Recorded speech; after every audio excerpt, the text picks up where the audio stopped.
You know, when you understand how these bass in these small lakes like this relate to the forage, which is basically like I said before, is basically bluegill and a crawfish. When you get in the peak of the summer bite, my water temperatures now are, you know, you're in the high 70s on these little lakes like this. They actually really get serious about eating these bluegills. Today I'm fishing around isolated weed patches on underwater points and sunken islands. Hey, we also catch suspended bass over rock piles at this time of the year. The bluegills are feeding on tons of microscopic organisms that are suspended high in the water column. The bass are following the movements of the bluegill. Interestingly, warm, stable weather and light winds really make this bite happen.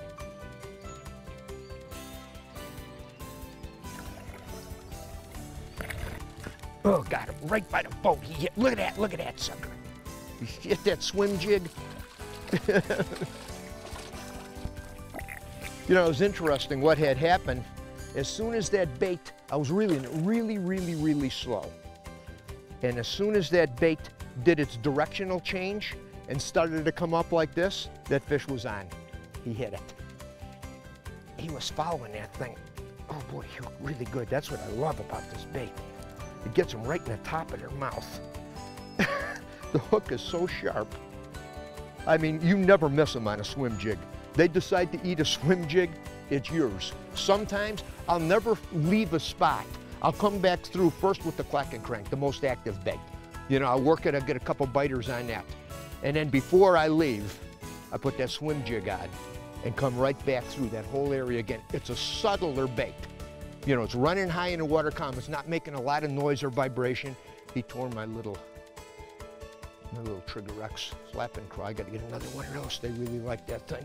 They eat it. It's a great 1-2 punch. A real aggressive, loud bait, and then a little subtler bait. You usually get 2, 3, 4 fish off a structure. And oh, look at that one. Oh, he hit it. Oh, man. This is a good one. Knocked the socks out of it. I thought you were bigger than you were. You just made a lot of commotion there, baby. Oh, he just came off. That's all right. He wasn't as big as I thought he was. Let's see. I got the angle in. Let's see if I can get another one. I got that angle just right here. This is almost like power fishing. You know, when you're swimming that jig, you can really cover a lot of water. And the same thing with the crank, even though I'm slowing that down a little bit more.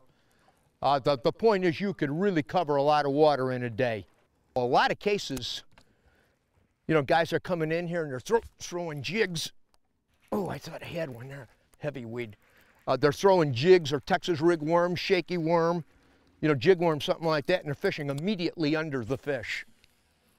You know, sometimes they think they're getting a bite when the bait is free falling down through the fish, and they're not thinking that, man, those fish are higher in the water column than I realize.